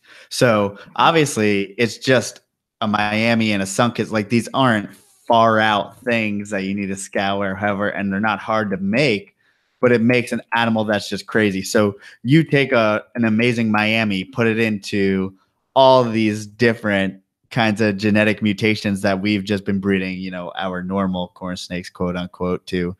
I mean, you can even just get different looks from the localities. And I mean, it obviously mixes everything together and makes it wishy-washy as far as locale people go. I mean, I'm sure locality people hate that kind of stuff, but I mean, if you're looking to make the coolest looking corn snake, I think that might be a decent way to do it, like you were saying. Yeah, I like the idea of the Miami Okoties. Everybody's like, oh well, that's buckskin. I'm like, no, it's not buckskin. It's like you have the light ground color of the Miami with the really thick borders. I think that looks really cool, and I really like, you know, like Miami with caramel, especially if you add stripe, it gets this weird like green color to it. And I think Steve Roylance is the one. Roy Lance. I've never really known how to. I always said Roylance, but I think Roy Lance is correct. But he produces those green striped caramels a lot.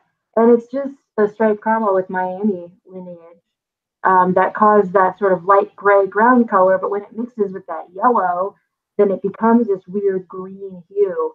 And I think that's really cool. I think we could do a lot more with especially Miami as a locality because Miami changes the colors, not just the thickness of the borders or, you know, like changes the belly pattern like Keys does. And Keys has its place, but Keys doesn't, it just doesn't look as cool as Miami when mixed with stuff, in my opinion, you know. I can't, you know, I mean, I can only imagine like what are Walters are mixed with, isn't his Amory Sunkissed Miamis? Is that what they are? And they have a like, white ground color and like they're gray everywhere else, but they have like these bright yellow blotches on them. And those are super cool. But yeah, I don't know. I think there's a lot of potential if people really put their mind to it to breed whatever they wanted. You know, I mean, like the green caramel stripes are the closest thing to green that we have. And the dilute mollies are the closest thing, or like the dilute anneries are the closest thing to blue that we have. But it'd be super cool if somebody came up with like a better way to get those colors. Yeah, I think it's hard because it's like you talk about the green that they're putting into caramel with Miami, and that's something that I see in honeys, but I'm trying to get it out of it. So like I'm trying to go the opposite way. Or you're talking about things with I'm trying to get bold pattern honeys when a lot of mine are coming out with almost no pattern for whatever reason. The caramel and Sunkissed takes away any borders, so I've been trying to put it back into it. But so yeah, it's funny because you can go in total opposite directions with all this stuff. Yeah, I really like the idea of more borderless stuff being out there. I know I mentioned that already, but my one of my head scalists, my male, came from Don Soderberg, and he has almost no borders. And I didn't really realize that at first because he kind of has like this dark hue where the borders would be, but there is no like black on his scales. And like I think it'd be really, I think there's a lot of things that you could do with that. And I know that sounds like the opposite of what everybody wants because you want to add more borders to your honeys. I think it'd be really cool if there were some morphs that didn't have any borders at all. And I've heard that that's how you make vanishing stripes, is if you have borderless and you braid stripe into it. But I don't know if that's true or not. I wouldn't know, but it's like what was I gonna say about the Sunkissed or whatever? I don't know, but what I think an important thing is that people go their own direction and have their own projects. And it's like something that obviously you have with Halo. And we don't have much of our own because we're too new in the generations of what we're breeding. But I think it's important that everyone has their own place. And it's cool, like putting stuff out there and through social media and stuff like that. Obviously, you're a pretty small breeder as far as size goes, just like we are. And I mean, you can really get pretty far with just a few snakes. And like your Halo project is obviously huge, even though it's just you, but you focused a lot on it. So where are you going with this year of halos? And you were like frosted halos and all that, and I had to ask you like, what the hell is that? But kind of explain where you're going with that project this year. Well, this season is over for me as far as breeding goes, but I'm holding back a lot from the frosted line because I don't know, that's what I like. Like I really like that white and yellow snake because you just like you don't see that, you know, like you kind of see it with butters, but usually butters have more color than that. Like I really liked, like I hatched one female and I didn't even like I wasn't even gonna keep her, but I ended up keeping her, and she grew up to have just like, I mean, I think that she was the one that you took for the picture the last time that I did an interview with you guys, where she's just yellow with white. Like that's it. She's like yellow stripes, white everywhere else. And I really like that look. But I also really like the look of the opposite of that, which is like the yellow borders, but like bright pink saddles. And that's kind of what my original male looked like. And so I'm not really sure where I am going to take the project. This year, though, I was focusing on the frosted stuff, and I just bought a frosted halo female from a friend of mine, and so she'll be kind of part of that project next year. I don't know, you know, I mean, I I never really intended for this to be a project. It's kind of funny. That's kind of how everything has worked out for me. Like this book was not intended to be published. It was originally just, you know, for my group on Facebook and then just for me for personal reference. And then people wanted to buy it. And so I published it and sold it. And it's the same thing with Halo. I just, you know, I just bred what I liked. I liked the way it looked, and so that's what I did. And other people liked it. And then Don came to me and he's like, "Hey, it'd be really cool if somebody someday decided to find out if that's actually a mutation." And I was like, "I am on that. I will do that." And I think that I've proven it to be a mutation. I think that it's at least dominant. I mean, I have as much proof as anybody, but it's definitely not related to caramel. I think I talked about this. I don't know if anybody's read my forum post, but I posted on the cornsnakes.com forum about Halo corn snakes, and it just goes through like the entire breeding history of everything that I've done on it. And so I think that if you look at the evidence, I've at least proven it to be dominant. But I don't know, like I don't. I guess my intentions are to just keep it going.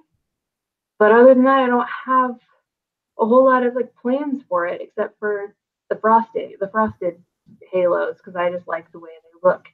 And I've got somebody who I sold a pair to, and he wants to put it into his coral snow lines, which is fine. In my opinion, like most halos are already in coral lines, though. Like what I like is separating it out. I like the fact that now I have halos that aren't corals. Like I want to say probably, I don't know, 60 to 75% of the coral snows I've seen also have the yellow borders. And sometimes those yellow borders are yellow blotches. Like the whole saddle is yellow.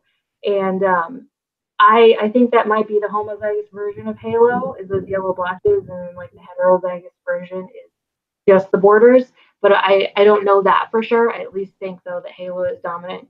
But like, I mean, I really like the genes kind of being as pure as possible, and not having the coral attached to it. And that's the same like issue that I have with I don't want to say issue, but with like specter corns, they've always had red factor, and I'd love to see a specter corn that doesn't have red factor. And Bartley corn snakes, or I don't know if it's Bartley corn snakes, but Bartley snakes had a line of ghosts that looked exactly like specter, only they didn't have the pink. And I really think that, you know, like I really love those selectively bred types of things like that that don't have, you know, an additional gene like red factor or whatever else attached to them. Well, no one wants to go backwards. That's the issue with something like a specter. No one wants to breed it back to a wild type, get eggs, and then prove out what's actually in it. Because like Yeah, you'd have to make some normals het for things. And I mean, people don't want to step backwards. That's the thing. They just want to add more and more to it. And it just kind of gets more convoluted and confusing of what the ingredients actually are. Yeah, and that's part of what made red factor and coral and hypo and like all those things so confusing in the beginning. Because people had these really cool looking things, but nobody wanted to prove it out. Nobody wanted to spend the time to actually get a wild caught, breed it to a wild caught, and put the babies back together and figure out what's going on. And that's why it's so confusing now. And I mean, I don't know what the future is for specter corns because I mean, I'm never going to have one, but it definitely seems like they're continuing with the coral line. Like they keep breeding it in with corals and coral snows. And I'm like, I don't know why you're doing this. Like, just spend some time figuring out what genes are there. And I mean, with Halo, I never intended to produce the first one. It was my very first clutch, and I just bred a caramel motley to an AML, and I got this snow and decided to keep it, and there it was. And then I created a second strain of them, also on accident by breeding a frosted snow to a gold dust motley, and then I had these halo snows, which is one reason why I originally thought that it was just the caramel because I had a caramel motley in one clutch and then a gold dust motley in the other clutch, and I thought, well, it's just caramel adding this extra yellow.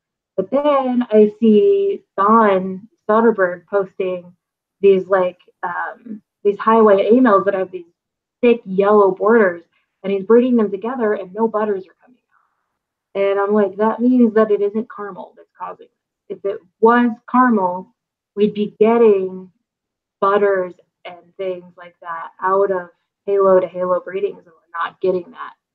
So that's when I decided I bought a wild caught female. Well, she wasn't wild caught. Her mom was wild caught, and her dad was a snow that was just a regular old run of the mill, didn't have any extra color on him snow, not a halo. And so I bought a daughter from that pairing, and raised her up and bred her to my halo. And sure enough, I got halos, and some of them were not halos, but like at least two out of the clutch were, and then at least three or four out of the clutch were not. So that means that like it has to be dominant, right? I mean, that's sort of the answer. It's not recessive. I bred two snakes that had produced halos, but were not physically halo together and didn't get any halos. So it's not recessive, probably. Either way, it is something. And I guess I'm just producing it because I like it. And I didn't even really care if I proved it out. Like I just kind of did it. I was like, well, I have these snakes and I guess I'll breed them together to find out what's in them. And here we are.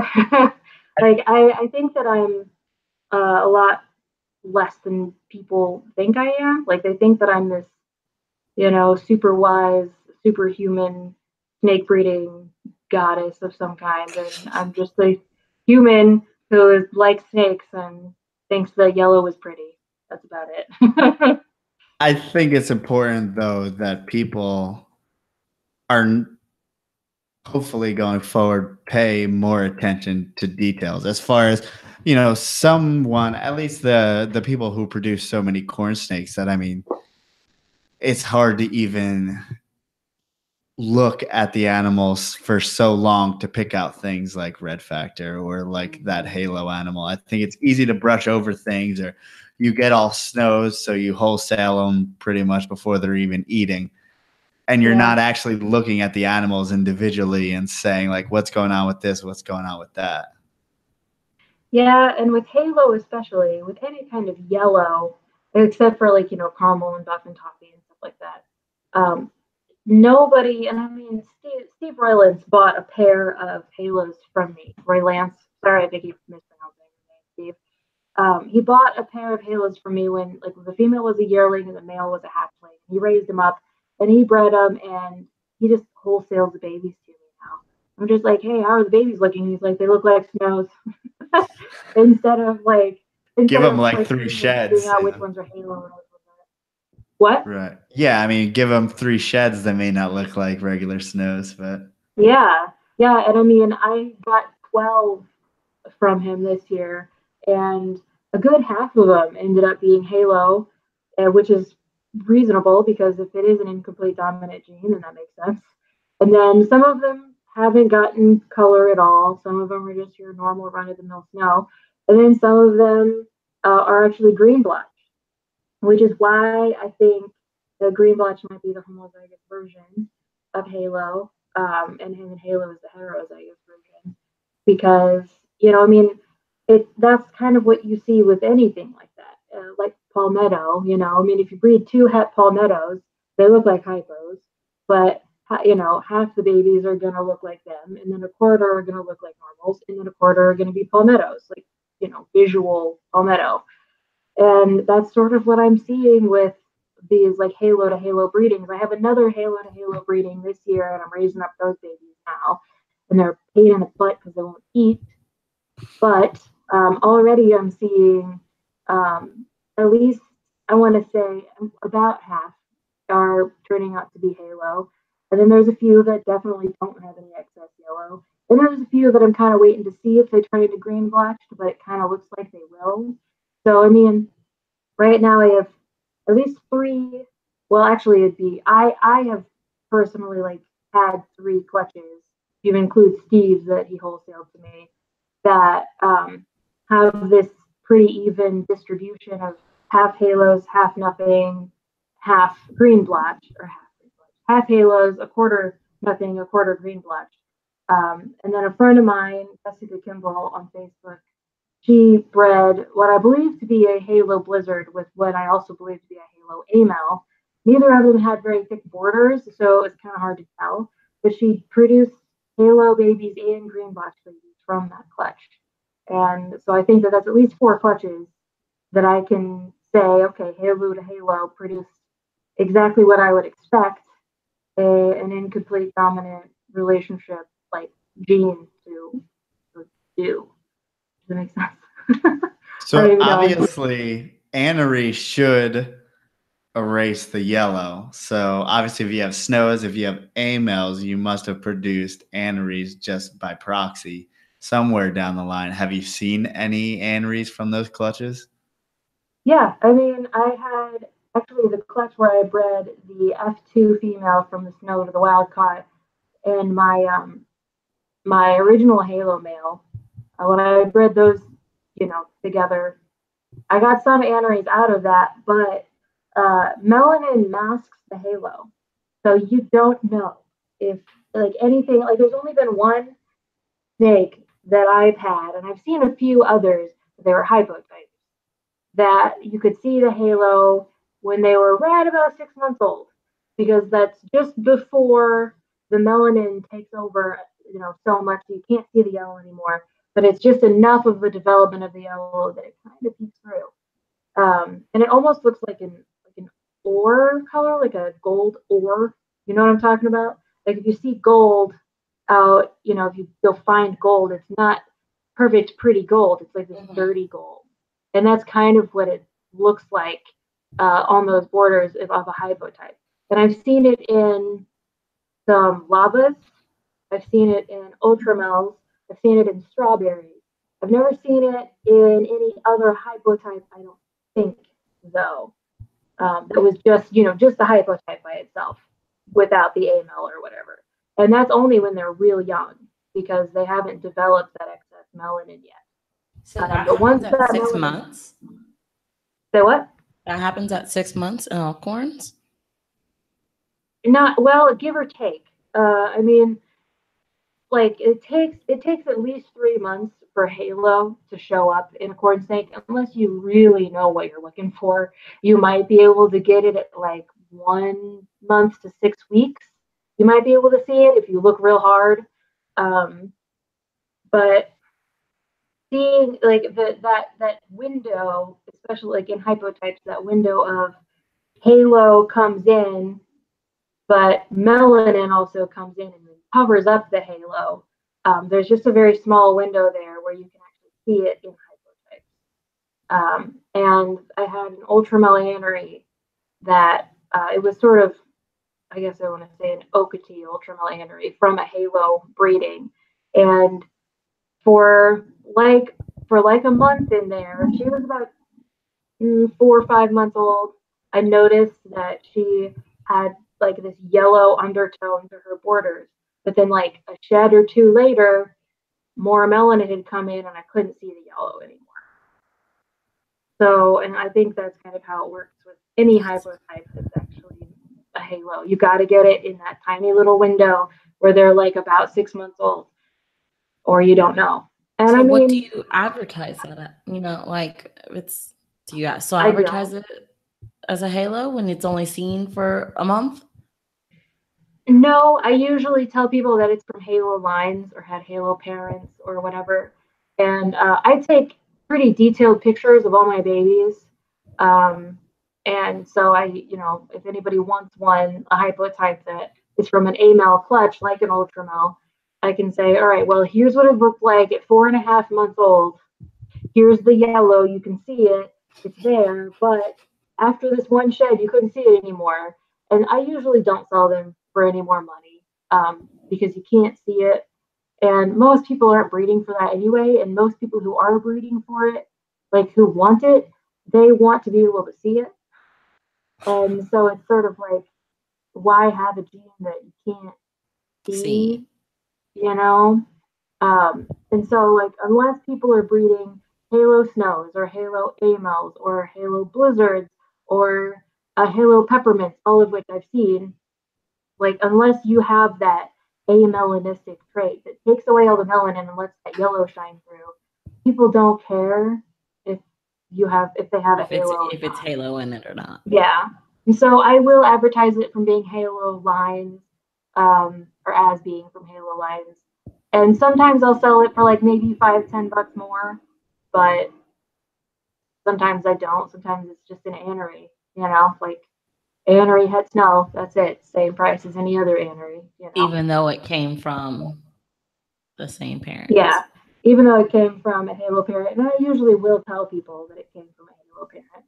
A lot of people think that halo is a hybrid gene as well, because if you've ever seen a snow emerai, they also have those yellow borders, and it's really common in emerai. But really? I mean, I've seen, if you look up snow emerais, they almost always have those yellow borders. But what I've seen, we have coral snows with these yellow borders that go back decades. So like, if it's a hybrid gene, it's still been in corn snakes so long that it doesn't matter. I mean, to me, it's especially with emerai, like you're going back to when there was no difference from where we didn't know any difference. Yeah, and I mean, if the halo came over from emerai, it had to be back before it was considered a different species. It's been in the hobby for so long in coral snows that, and once again, how much does it matter? Really? The snakes don't know they're hybrids. They don't care. They just smell pheromones and get their business on. So how much does it really matter?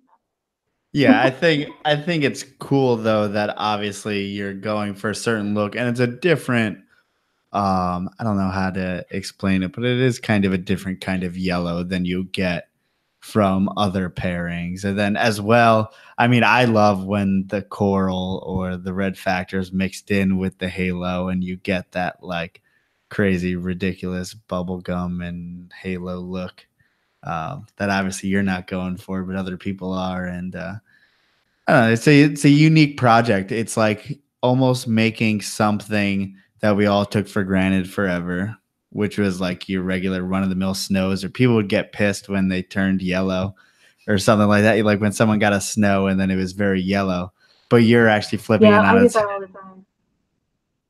Yeah, I get that all the time. People are like, I want a snake that's going to be pure white when it's older. And I always tell people when they say that, I say, get an opal. I know it's pink now, but if you just get an opal, make sure you get pictures of the parents, because if the parents were overly pink, you're going to end up with a pink snake instead of a white snake. But like with amels, with like blizzards and snows, like if you want to guarantee you don't get those yellow borders, Like, you need to get something that doesn't allow any yellow in. That's going to be lavender. It's something with lavender. I don't care if it's like a lavender blizzard or something. Like, the only email type I've ever seen, or the only email type that I haven't seen halo, is a lavender type. Because lavender is really weird. But like, people who want white snakes, I'm like, you don't have any guarantees unless you make sure that neither parents were red factor. So make sure you get pictures of parents, and unless you get a lavender type that's not going to allow any of that yellow to come through. But then, and I mean, the lavender type's not necessarily going to be white, correct? And opals are white when they're adults. Like, they don't look white as babies. They look like they're like a pink and a peach color. But if you get an opal, especially like an opal stripe or something, it will just be pure white when it's older. Like, it won't have any color. You may, in a certain light, be able to see just a little hint of pink. But I mean, just as we can't get a pure black corn snake, we almost can't get a pure white corn snake either. And that's the closest way, the best way to guarantee you'll have a white snake is if you get an opal that did not have red factor parents. It seems for whatever reason, the closer you get to white, as far as rat snakes go, whether it's, I mean, the palmetto, the Texas rat snakes, leucism in rat snakes tends to really mess up their eyes. So I know, but I bring that up. Do you feel like opals have really weird eyes? No. I think that's like a weird they don't have that to get white though. You know, we gotta stack genes in it in order to get that white. It's not like a base morph. You guys are cutting out really bad. I can't see you again. Oh no. But do you feel like palmettos are they're not a base morph white either? No, never mind. It was what I'm saying is you got to work a lot harder than you would think, pretty much, to get a white snake. To get a white corn snake.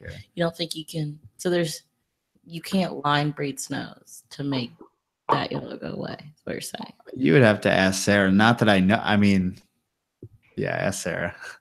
I mean, you kind of could. It depends on the yellow. I mean, the halo yellow, if it is a dominant gene, it's easy to breed out. You just breed it to a snow that doesn't have yellow in its saddles, and then you pick out the babies that don't have yellow, and there you go. You don't have halo anymore.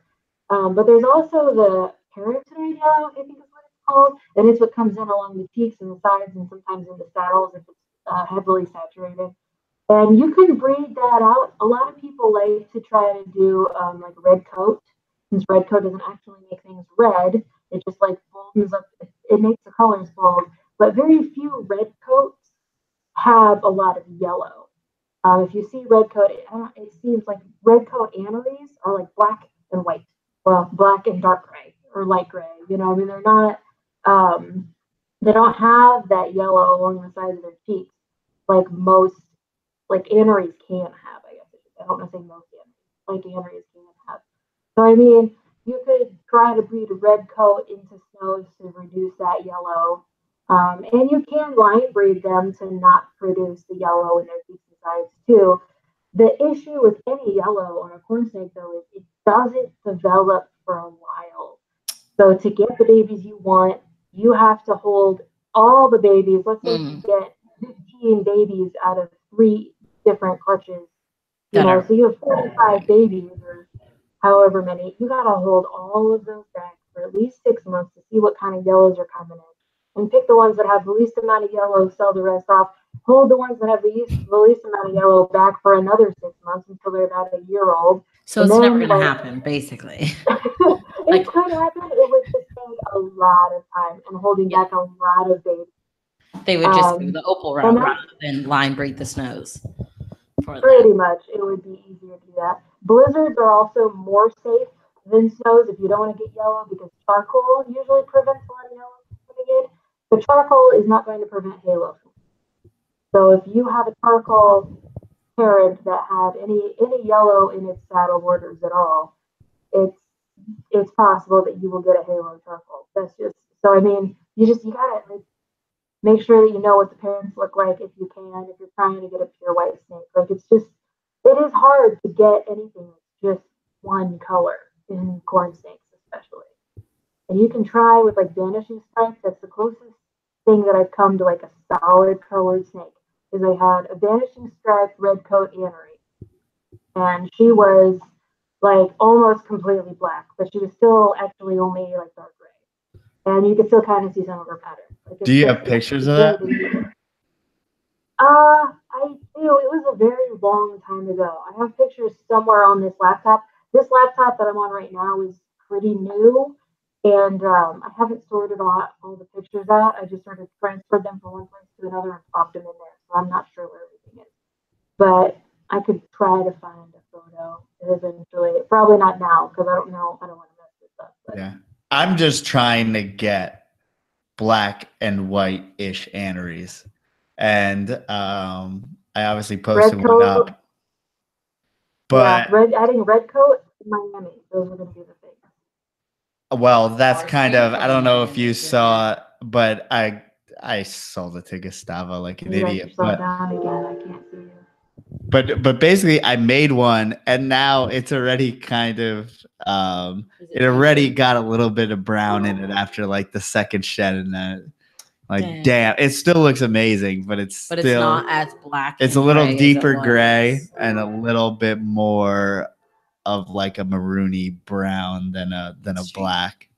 But yeah, so I think it will go the way of a really, really, really nice, as good as we can get for now. But I want to keep on breeding that out. I loved how it looked when it first came out. Like it was such crazy black and light gray, and we're not. And of course, it came out like a Barrett pattern randomly, which was cool. But yeah, basically, keep breeding that into Miami. Yeah. Well, that's gonna Miami. Go ahead. I'm gonna keep on breeding that stuff. Yeah, that will be a thing that I'm holding back quite a few things. And then the other things are going to people who I know will probably end up when they breed. I get first pick after they pick. So the project will be within a group of people who we're gonna make it happen, basically. That'll be awesome. Yeah, that'll be really cool. So is there anything else that you wanted to get out there? Because we are at 2 hours. Is there anything you wanted to get out there as far as when your next book's going to be out and all that good stuff, or where they're available now, where the current book is available? This book, Cornsnake Cultivar Compilation, Volume 1. I don't even know if you can read it or not. It is the Histories of Base Mutations. And it's exactly what the title says. It's the histories of keeping corn snakes and all the base mutations. And you can buy it either from me at Sarah Snake Shop, facebook.com/Sarah Snake Shop, periods between Sarah Snake Shop. And or you can go on eBay and buy it, which will still be directly from me. Pretty soon you'll be able to contact Sean Nealand, I think, of BMS Herps. He will be carrying some copies of my book pretty soon. He's not carrying them yet, but he will be. My breeding season is almost over. Snakes are flying off the shelf. I cannot keep snakes in stock. But you are welcome to continually ask me at Sarah Snake Shop or on Facebook at Sarah Snake Shop if I do have anything available. I try to always have something available. So I guess that's it. That's me. Oh, the next book is almost done. I'm waiting on comments from anyone who reads it, comments, questions, anything needs to be cleared up, corrected, changed, added, etc. And I will probably release it next year. I don't want to bombard people with too many books at once. But it's going to be Cornsnake Cultivar Compilation Volume 2, Effects of Selective Breeding is what it will be called. And I've already made the cover for it. It's red with an email and a big corn snake on it. So. Sweet. That will be, look forward to that.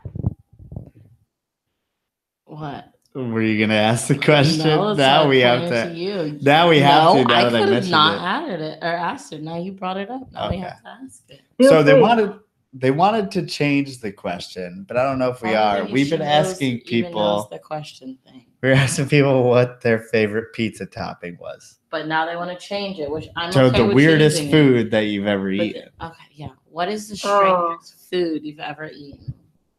Oh man. Somewhere between pig brain and cow balls is probably the weirdest thing I've ever eaten. Okay, so yeah, you're pretty up there on eating weird things. I think probably pig brain is weirder than cow balls, but they're both pretty weird. Is that like an Indiana delicacy of sorts? I feel like I ate it at a dim sum restaurant. We found out it was like cow balls. Yeah, they're called Rocky Mountain oysters, is what they're called officially. Cow balls are. And I was hesitant, but YOLO. Might as well try it once. It's not going to kill you.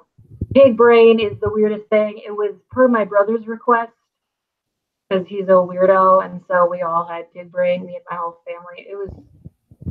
It had the exact consistency that you'd expect it to. Was it? Yep, it was clammy, gelatinous. Yep. It was very light and gelatinous, and it also had a grainy texture a little bit. I don't recommend it. That actually sounds worse than the cow balls. It's disgusting. Oh yeah, cow balls tasted much better, but it's still weird. I have eaten snake. I've eaten python. I've had alligator, which is super weird. I've had eel, which also is super weird. I've had shark, which I'm not sure how weird that is. I don't know. My family's an adventurous family. It's not an Indiana thing. It's a Mohr family thing. We try everything, I guess. Well, I guess you were the right. But my favorite pizza topping is just pineapple. Goat balls. Oh no, she's a pineapple. No. See, that's I don't know. See, I'm not even really a pizza person, so it doesn't really matter what's on it. As long as there's no mushrooms, I'm good. I don't mind. That's fair. I think the answer to the first question was good enough. Yes.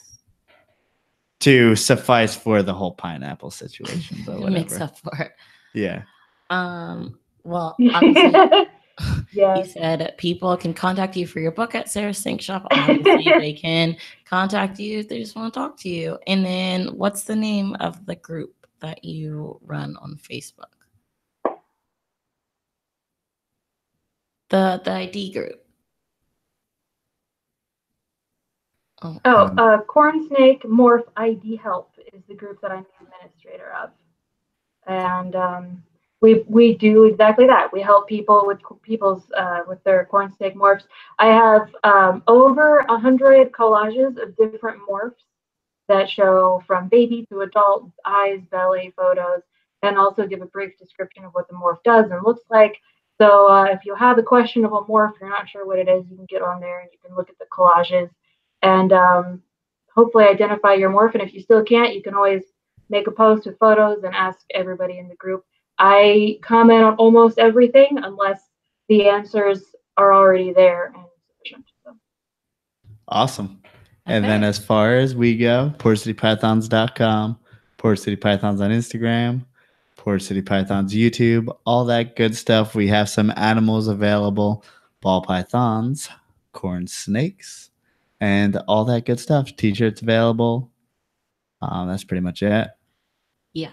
Okay. We will see you next week with someone we shall not name because when we name, things go wrong. Things didn't go terribly wrong, but we are on a Tuesday, not a Monday this week. So the curse still continues in my book. So don't say it. That's pretty much my fault. No. I was like, no. It's just the curse.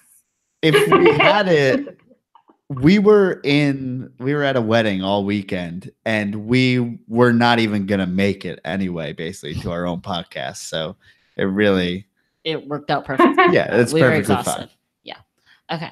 Next week. Except nothing's happening. Nothing's happening. No shit. I don't know. Good. Whatever. Okay. I lift the curse from you. Thank you, Sarah, so much for coming on. And we will talk to you guys next week.